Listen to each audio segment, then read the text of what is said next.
Alright, this is Janis Joplin's reading. Um, so she was a singer, songwriter, vocalist, and guitarist. She did psychedelic rock, soul, blues, and blues rock.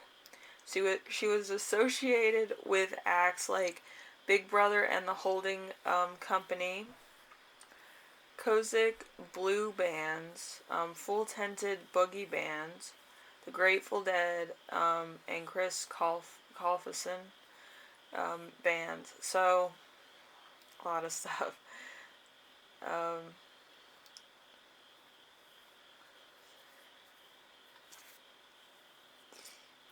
hmm.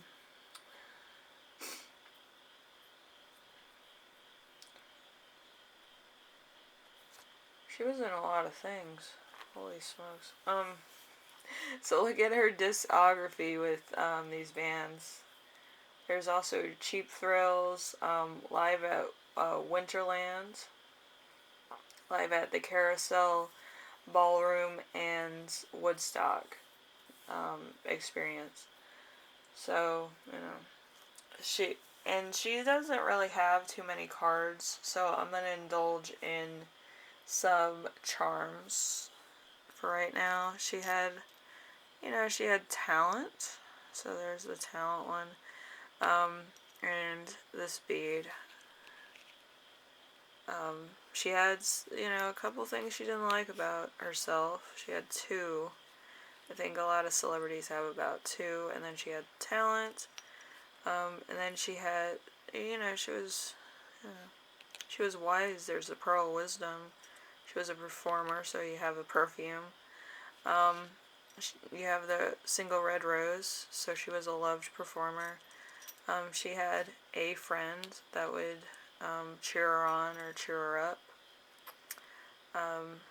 And then she was part of the 70s, so you do have the daisy pin. Or button, you can say it is. It's more of a button, I think. Here we go. So you can see that. A broken shell, so she might have had a lot of things in her past that was a little bit heartbreaking. We have the angel with the wings. It's always cute. It's just a little beaded one. It's cute. Then we have the $100 bill, which I think is funny because I put it in as like a joke. But, sometimes you get paid for gigs and sometimes you don't. It's more of like an experience or like, exposure. So it's always good to have money, I think, a lot of times. So we have, I think, an opportunity to make money. We have the purple star, which was intuition and spirituality. We also have yellow, which is positivity, strength, and consciousness. So there's, I think it was like in the midst of everything going on that she had a gig coming up or something when she passed. So that's probably what it's about. But she's a very shy spirit to actually, channel. So let's see. So it was very interesting. Where you have Jimi Hendrix, who is very, like, his charisma shined through. You have Janis Joplin, which was very shy, but a very impactful performer because she was one of those ladies that did rock and she did blues and a lot of things with a lot of bands and a lot of performances. She had a lot of exposure to perform, sing, have people see her on stage. So it's a different thing. So having a shy energy is a little bit, a little bit interesting, I think. More of like a, observing energy too.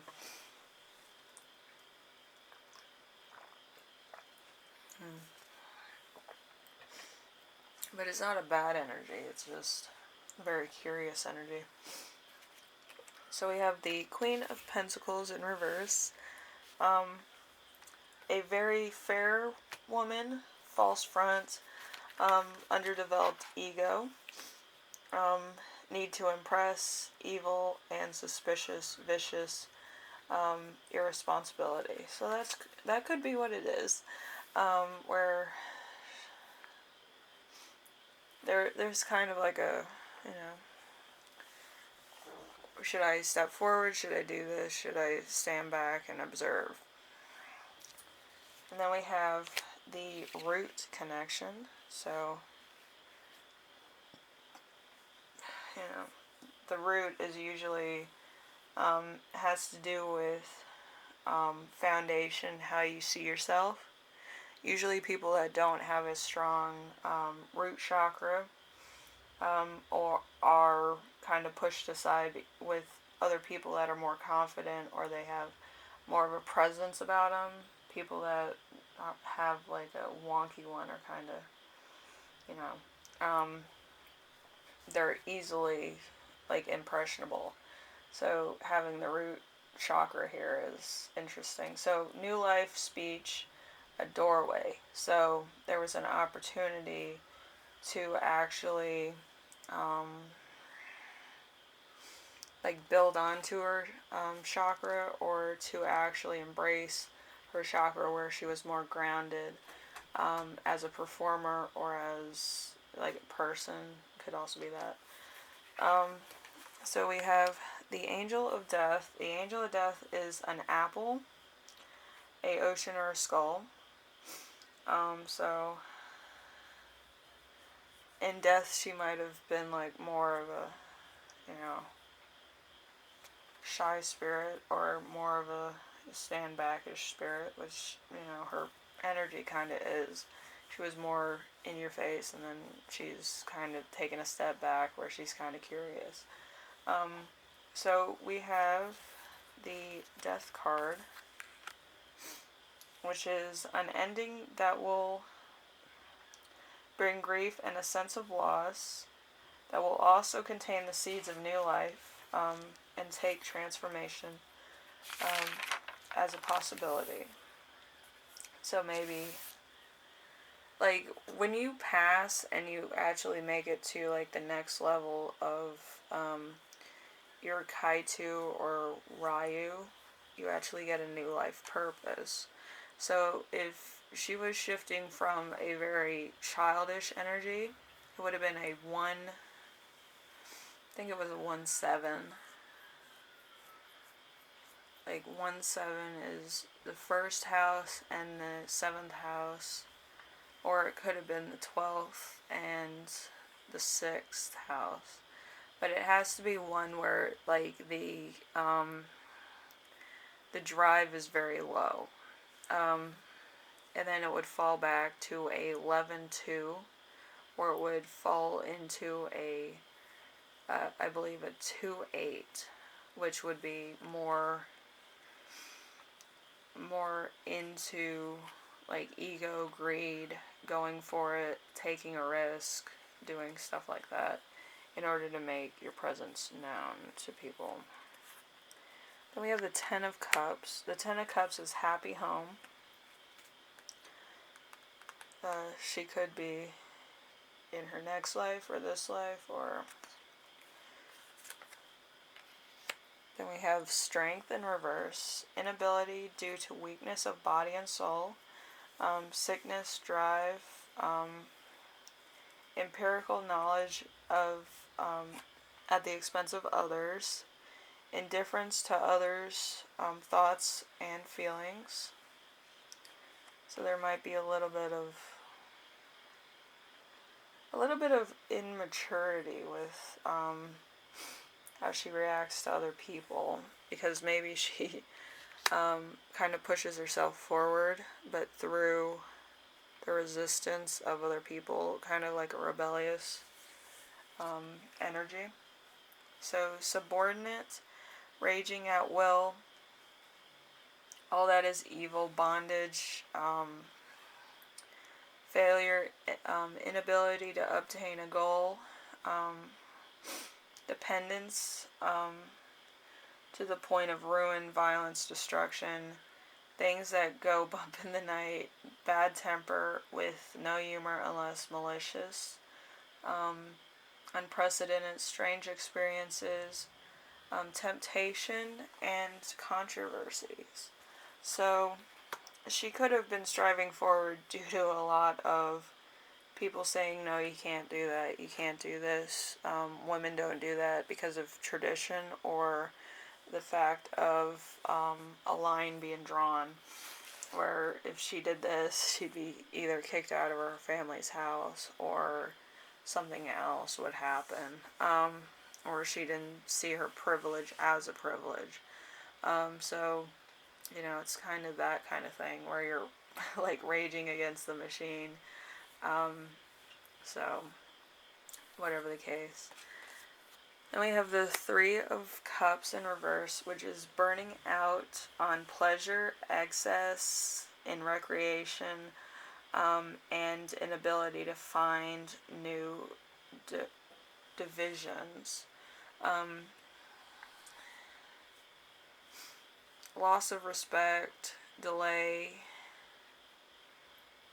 malicious exploitation. So there could have been a lot of jealous people, or there could have been a lot of people that were trying to make her look bad to embarrass her or make her go back into a more like guarded situation.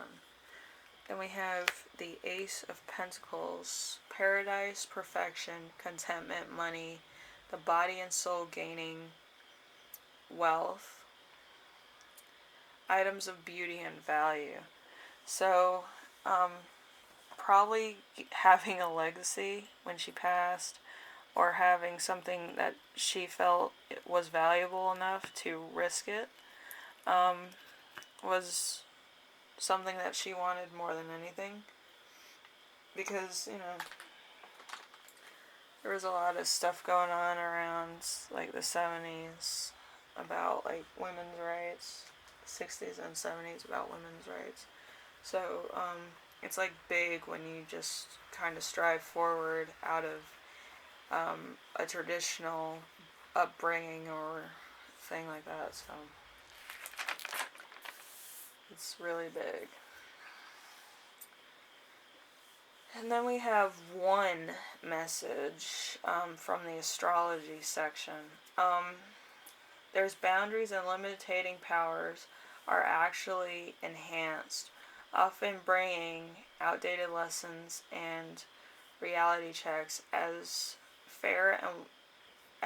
a fair and wise teacher, time will bring its own rewards and perfect timing.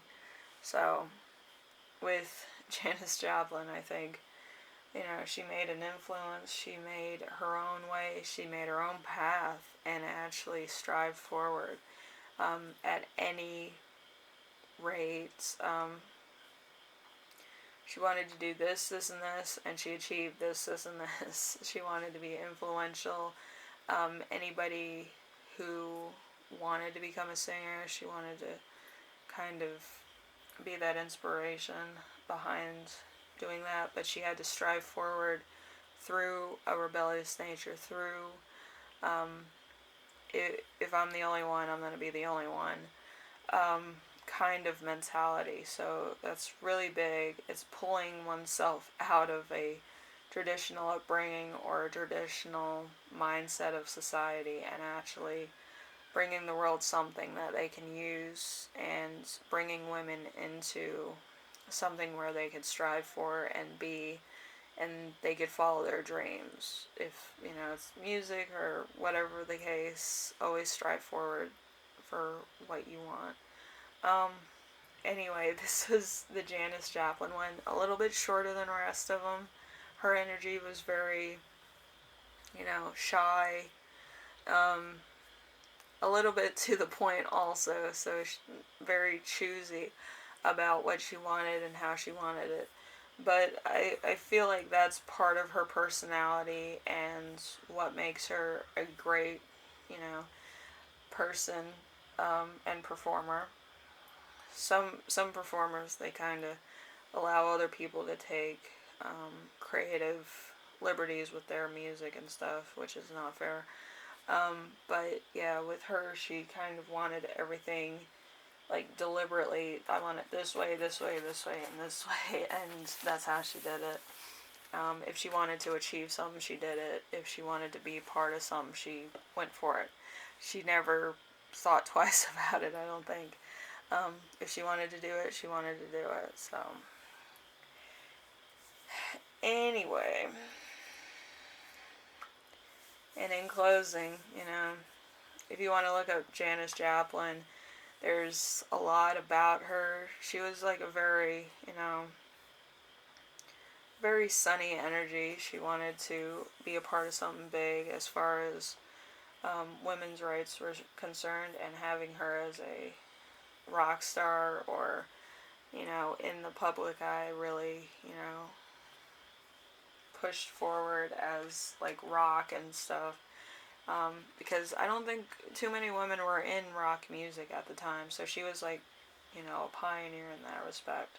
So anyway, if you want to check her out, go ahead. She's part of many bands. She collaborated with many people and things around the 60s. So you can probably find most of her stuff in the 60s. And maybe a couple things in the 70s. Like, I don't have the list of the 70s, so you have to excuse me. But, yeah, just check her out. See. So, right up in the 70s is where her music and stuff would have aligned. So, yeah. I think it's cool to look over everything with all these seances that I do. So, check them out, have fun, and, if you want to leave it on one of your playlists as far as inspiration goes or idols go, there might be something in this video that really inspires you to, make your own way. You don't have to be a woman, you don't have to be a music performer. You can be any kind of performer, but with idols, usually you look at them as, hey, if they can do that, maybe I can do what I can do, kind of thing also. So, thank you for watching, and I hope this helped you out in some way or inspired you in some way. I love doing these. I actually do these for me, actually, because I love channeling people. I channel a lot of live people, but channeling the dead is fun too. But yeah, Janis Joplin was really interesting to channel. It's kind of like a Freddie Mercury kind of energy, but more of a trailblazer in some respect as far as rock music goes. So both of them trailblazers, both of them leaders in their own right. But yeah, I feel like, both influences are powerhouses in their own way. Anyway, I'll see you in the next one, alright? Bye.